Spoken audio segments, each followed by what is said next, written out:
We're live on Facebook. Sorry about the chimes. Okay, everybody, welcome to this update and Q&A on sepsis and the deteriorating patient. We will start by giving an update and some key messaging, and then we'll open up to some questions at the end. Just to make you aware that those of us that aren't wearing masks during this session are actually in rooms on our own. We are taking the session back to basics. When you think of sepsis and the deteriorating patient, it can be quite daunting, and management of this can be highly technical. However, we want to keep this simple and not overcomplicate it, and encourage you to use the tools, resources, and teams around you. The key messages to recognising and managing the deteriorating patient and sepsis will be covered in the update. So just to start off, really giving you some updates on what's happening currently. And what we've already learned. And I would say one of the key things we've learned, certainly during the last surge of the pandemic, was around the importance of having surveillance of the deteriorating patient. And we saw this when we ran the deterioration surveillance service. And it enabled us to really know what patients across the organisation were at risk of deterioration. This provided an extra layer of safety netting for our patient and enabled us to provide early intervention as required. And I suppose the reason why I'm saying that is, I suppose that's my opening message to everybody, is that actually we have tools around us that enable us to preempt and monitor patients closely enough so that we have that oversight and we're able to predict when our patient's going to deteriorate. So within EPIC, you're able to create a list of all patients that you have responsibility for and you have oversight of. And this is an incredibly useful list, which you can create in EPIC. And at the end of the slide deck, there are actually some instructions on how you can do this in your own time. Once the list is created, it automatically updates as the patient's record updates. And therefore, we've called it the real-time observation screen. So I would advocate that everybody who has responsibility, accountability for patient groups within the organisation is using this screen. The News 2 escalation policy is currently under review and will be trialled in a couple of clinical areas in the next few weeks. Really, changes to the escalation policy have been made in collaboration with stakeholders, matrons, senior nurses, and the new tool includes support for healthcare support workers and emphasises more so the importance of sepsis and acknowledges the risk of normalisation of News 2 and raises the significance of any elevated news score. There are some embedded links at the end of the slide deck, which you can click on in your own time, which will take you to our local guidance and some national guidance as well. And as some of you may have already seen, the News 2 e-learning has recently been reviewed and updated, modified, and we are planning to, hopefully in the new year, run some mandatory simulated sessions that will allow you to apply some theory. Where there is also a connect page, a sepsis deteriorating patient connect page, which you can go on for the latest updates and educational material. And we are currently looking at roles and responsibilities in the sepsis pathway and have produced a process map for that, which is going through approval currently. And we have also provided a role within the PA role around having a dedicated sepsis PA within inpatient ward areas. And this will be trialled hopefully at the end of December after it's gone through approval as well. So there's lots going on to increase the support around staff and patients and to increase patient safety and improve patient care around sepsis and deteriorating patient. Just to mention as well, there are standardised safety huddles being rolled out across the organisation, which provide further safety netting for our patients. And at times when clinical environments are very busy, it's even more important to come together as a team and talk about what our concerns are with our patients. And there is some updates on education, which I'll save for the education team for later on. Thank you. All from me for now. So we're going to hand over to Emma, who's going to talk about News 2.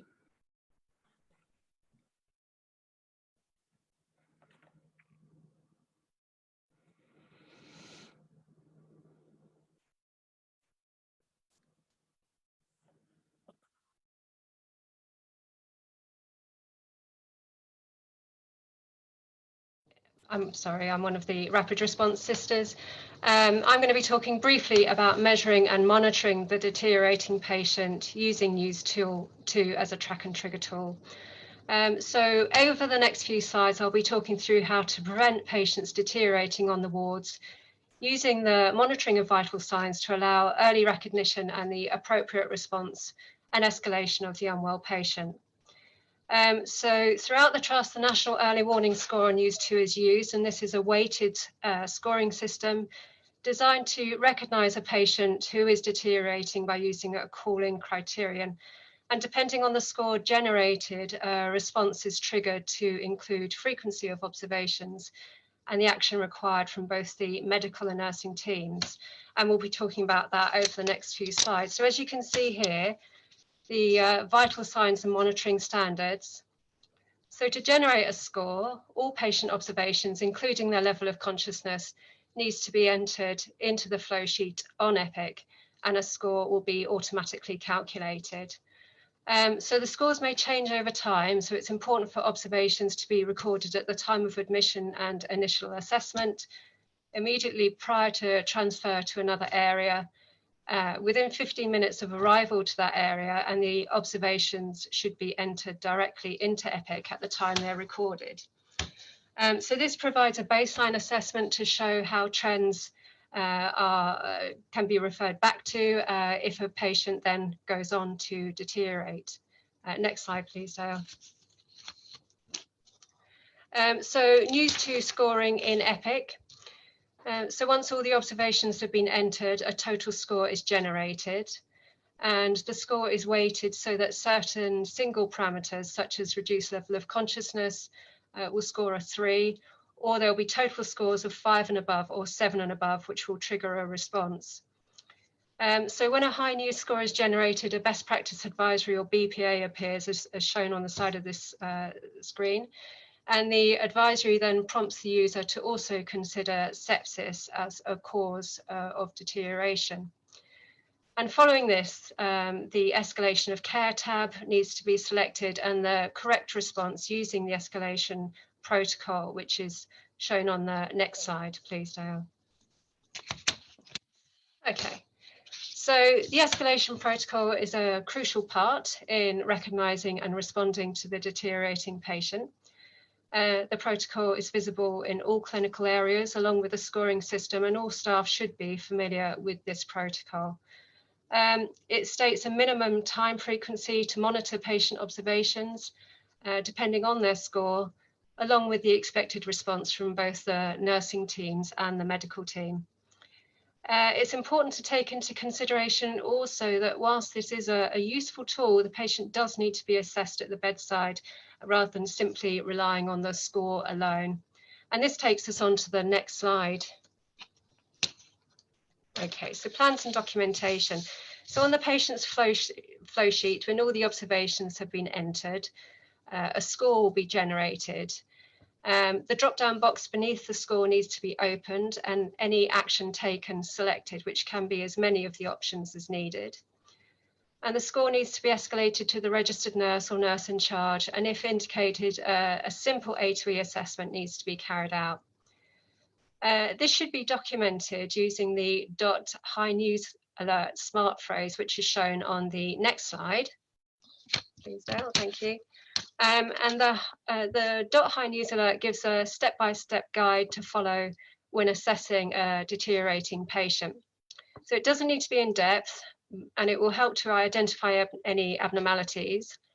And it also helps as a comparison to previous reviews to monitor for any change, and also any response to interventions such as starting oxygen or sitting the patient upright, for example. And it should also form part of the next stage of escalating the patient by providing a format for the referral, which is on the next slide, please, Dale. So the SBAR communication tool. So the tool uses situation, background, assessment and recommendation to provide a structure so that the referral is short, prompt, and also will incorporate the A2E assessment that should have been done previously. So the tool has actually recently been updated by the Resus Council to SBARD, so that it includes decision, which is also just on the end of that, which is a summary of what's been agreed. Being able to communicate and convey the information is essential to getting the response that you need. The urgency of the situation can then be assessed and prioritised. So this is just a very brief overview of measuring and monitoring the deteriorating patient. So now over to Jackie. Thank you. Thanks, Emma. That was really good. Can we go on to the next slide, please? So linking in with everything that Emma's just talked about in terms of our high news scores, you're noted from the escalation protocol that A to E is listed for every single news parameter. So whether your patient's scoring 1 or whether they're scoring 11, it prompts you to undertake an ABCDE assessment. Now, we use that not just to support what we're identifying in terms of deterioration around our patient, it also, of course, enhances more than just the observations that the early warning score is prompting us to do, but it makes sure that we're dealing with our life-threatening risk factors first. So our A to E, of course, is ordered in terms of priority, with airway, breathing and circulation being at the beginning there. They're going to encourage you to assess those first and provide the relevant interventions. And they'll prompt your early calling for help so that we can get the right people to the patient for the right treatment in a timely manner. We know that when we're thinking about our deteriorating patient, an A to E assessment is absolutely important. It goes along, of course, with basic life support, but it also goes along with identifying that deteriorating patient, and it works in line with your early warning scores, as Emma's already mentioned. It's important that we all realise that we can do an A to E. So whether we're experienced or inexperienced, whether we're trained nursing staff or support staff, we can all undertake an A to E. We may use slightly different skills and have slightly different experience, but we're all going to treat, identify, treat and get help quickly to that deteriorating patient. Now, for your airway, your breathing, your circulatory problems, of course, you're going to do your A to E and your early warning scores, but we may actually be putting out a 2222 call for these life-threatening conditions straight away without completing our assessment and without necessarily generating an early warning score. If a 2222 call is what you need, if what you need is extra help, extra support to prevent that patient having a cardiac arrest, we're absolutely going to use our 2222 service. But A to E isn't one-stop shop, just like your early warning scores. Depending on the score, you're going to repeat those observations more frequently, and the same with our A to E. We're going to reassess the patient. If you've performed an intervention, let's go back and reassess. Let's see if it made the situation worse or the situation better. And all of this, of course, is focusing on getting early help, preventing that deterioration, and ultimately preventing those cardiac arrests. Thank you.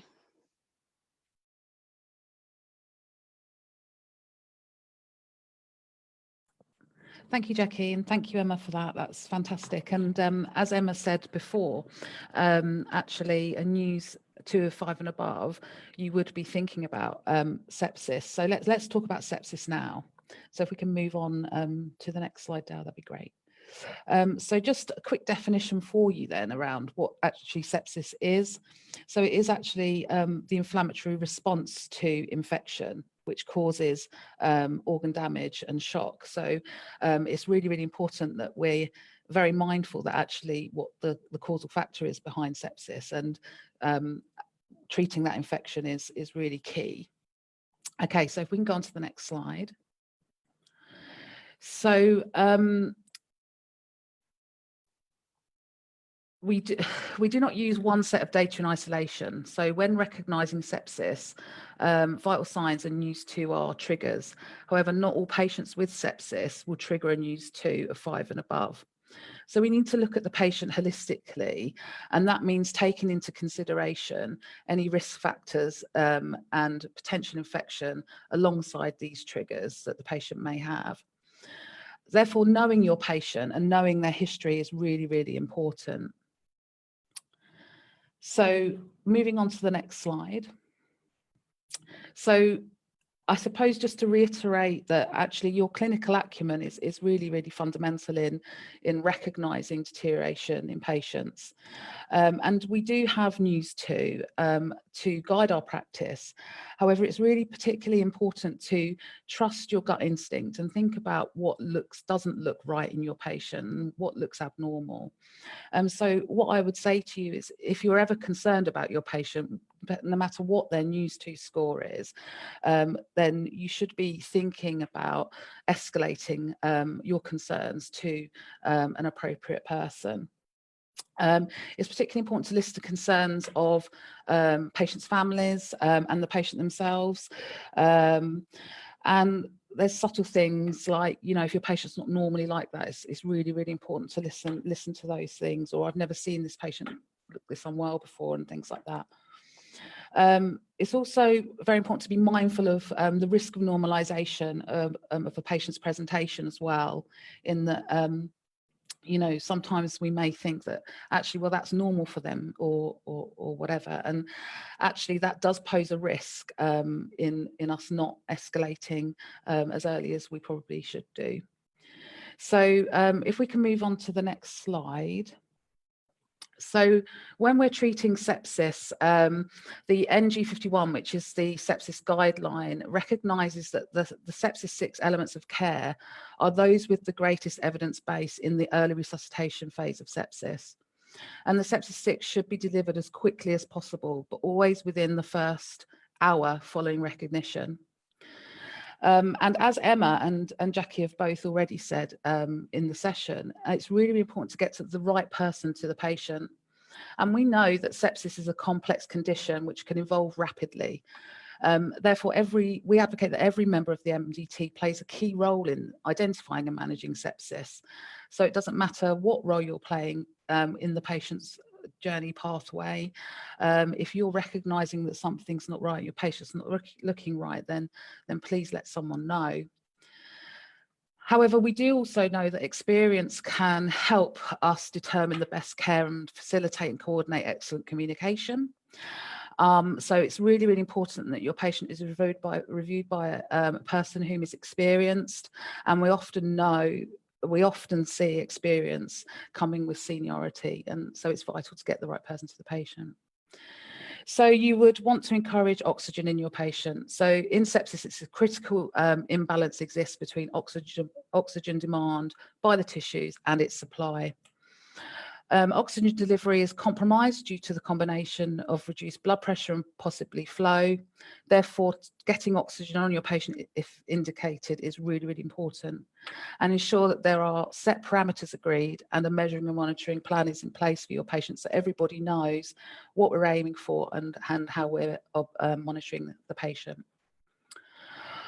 IV access and blood. So the sooner you can get access and take blood cultures, the sooner antibiotics can be started. If there is a delay in this element, it will delay antibiotic administration and fluid resuscitation. If you are unable to get access in your patient and perform phlebotomy, it is crucial that this is escalated as soon as possible. If bloods have not been ordered by a doctor, then a nurse can order bloods. Sampling of blood and other cultures and a full set of bloods within an hour is crucial in identifying organ dysfunction and to guide our ongoing care of the patient. Blood cultures helps us identify the causative pathogen, allowing a more targeted antibiotic therapy. And lactate is hugely useful in risk stratification of sepsis and in resuscitation as well. We know lactate is a marker of anaerobic respiration and becomes elevated when oxygen delivery is inadequate for oxygen demand, which is known as ischemia. So all of the things that we're testing on our patient are vital. For some pets, so going on to antibiotics, we know that for a delay in antibiotics can increase mortality for some, and for others, significant delays can adversely impact on the outcome for the patient. So controlling the source of infection reduces that risk. So the quicker we can do that, the better, and obviously reduces then the stimulus to the immune system, which is what sepsis is. And the antibiotic choice should be guided by the suspected focus of infection. We must consider giving fluids to our patient. So always consider this if clinically indicated. Hypervolemia, we know, contributes to shock in sepsis. Therefore, restoring volume can help correct this. And fluids are key to ensuring that the tissues get the oxygen and nutrients that they need, helping to restore the imbalance between oxygen and supply and demand. And lastly, let's keep this patient safe by continuously monitoring them. And we know, just as patients treated with sepsis 6, we can do all this stuff and it will improve they will improve rapidly. They can subsequently deteriorate rapidly also. So for this reason, it's really, really important that we use News 2 to continue to monitor our patient, and that we're monitoring our patient in line with our escalation policy, which is a risk tool to keep our patients safe. And that we're monitoring urine output as well, and consider catheterizing your patient to enable you to do that. We also need to repeat lactate on the patient at least hourly if that initial lactate has been elevated. So we mustn't underestimate things like monitoring urine output, because this tells us a lot about somebody's circulation. And serum lactates will also tell us a lot about how, how the patient's responding to fluid that we're giving them, and is useful in assessing therapeutic intervention and predicting outcome. So that's the sepsis 6 as a summary, I suppose. But I would strongly recommend that in this slide deck there is the sepsis 6 manual, which you can access online, and you can read, and it's very informative and very good. I would strongly recommend that you give that a good read, and that will tell you everything you need to know about the pathophysiology of sepsis and how we manage it. Thank you. So moving on to education, lovely Matthew and Sam are going to talk about education and sepsis. Okay, right. Thank you for that, Steph.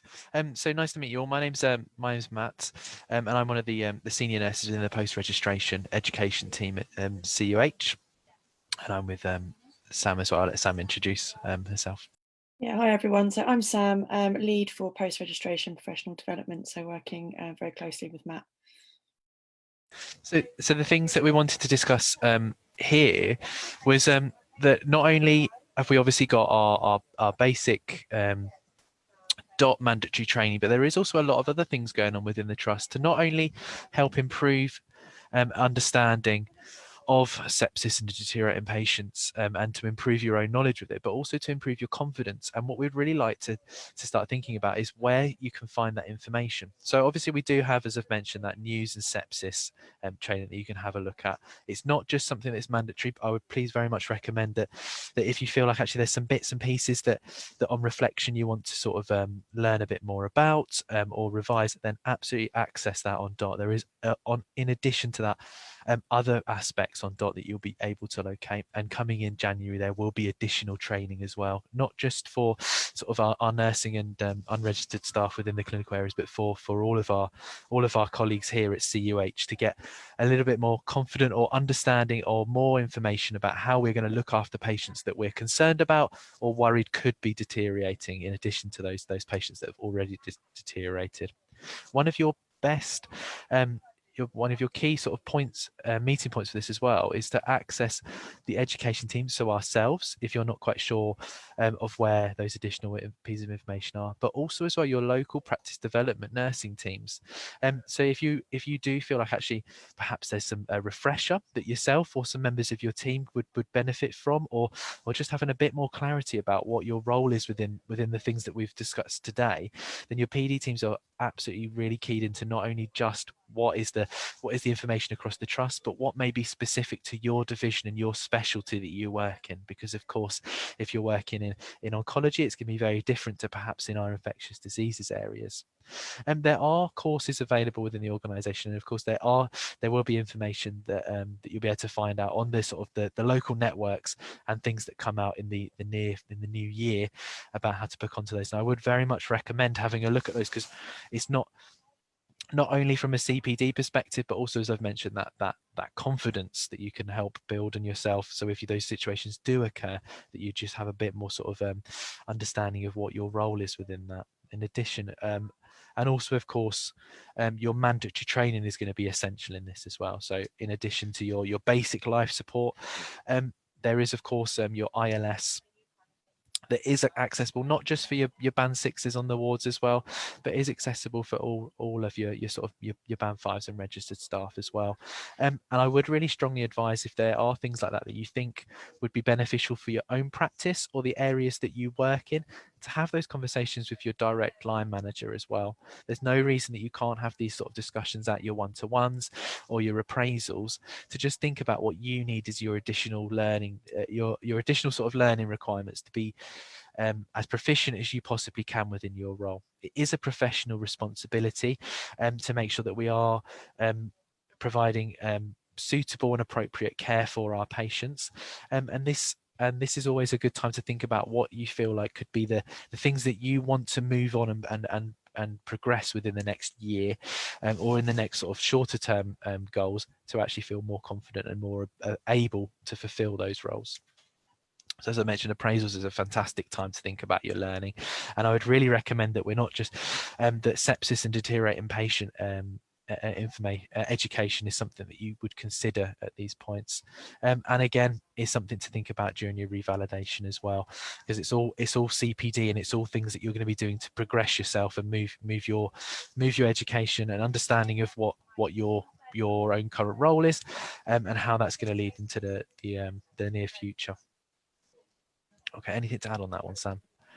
No, I think you summarised that perfectly, Matt. Thank you. I was just going to say, just watch this space around the education stuff that's coming, because we are looking at changing some of the programmes and how things will be working in relation to deteriorating patients. So please keep a lookout, because new things are happening. Yeah, thank you. Thank you very much. Thank you very much, Sam and Matt, for that. That's fantastic. So that brings us to a close then with our update. And I suppose now it's looking at whether we have any questions. So Dale, shall I hand over to you? Yeah, that's fine. Let me see. Just stop sharing my screen so we can see everybody. We don't have anything on Facebook at the moment. Let me just double check. No.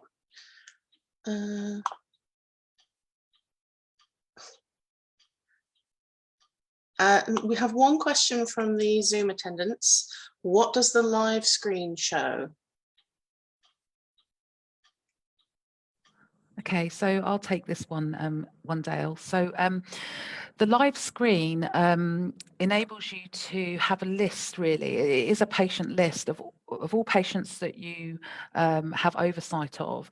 On that screen, you can build it, and at the end of the slides, there is instructions of how you can do that.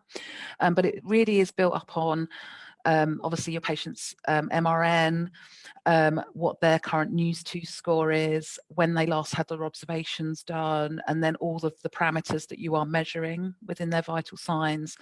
So it gives you a broad picture of your patient group, and where each of those patients are sitting in regards to their News score, and what their vital signs currently are. So, and that's really, really important to see their vital signs individually, because we need to know what parameter that potentially is creating that high News. That's the only question we seem to have right now. Okay. So if there are any other questions, would you advise people to contact you guys directly? Yeah, so I think what might be useful is if people contact me directly, if everyone's happy with that, and then I can distribute questions out to the rest of the team. Does that sound like a plan with everybody? Yeah. So if you can do that, then if you have questions, if you're looking at this later on or tomorrow or whenever, and you have questions, please don't hesitate to get in touch. My name is Stephanie Fuller. I am the Sepsis and Deteriorating Patient QI lead for the organisation. You will find me in the Outlook address book, and also my details are on the Sepsis Deteriorating Patient Connect page as well. So please get in touch. We just have another quick question from the Facebook guys watching. Has SBARD been rolled out in the trust now? Emma? So it's just not quite yet is the short answer. It is there in the new. It's just been introduced by the Resus Council. It's just yet to hit the floor running, if you like, in the trust. So we're working on it. Just to add to that as well is that we are in the process of updating our managing the deteriorating patient guideline, and we are waiting for our revised escalation policy to be completed and approved, so that will go into that guideline, and at that point we will look at the SBAR and update. And the good thing about having some of the education stuff coming at the beginning of next year is that actually that will allow us to embed all of this new revised, updated stuff that's going on currently. Great. That's all the questions, but just to reiterate as well, this presentation and the slide deck will be made available after this session, and we'll be advertising when that's ready and accessible in the Daily Bulletin and on the Facebook page. Great. And can I just say a big thank you to Emma, Sam, Matt and Jackie for their fantastic input in this session. Thanks, everybody. Thank you. Bye-bye. Thank you.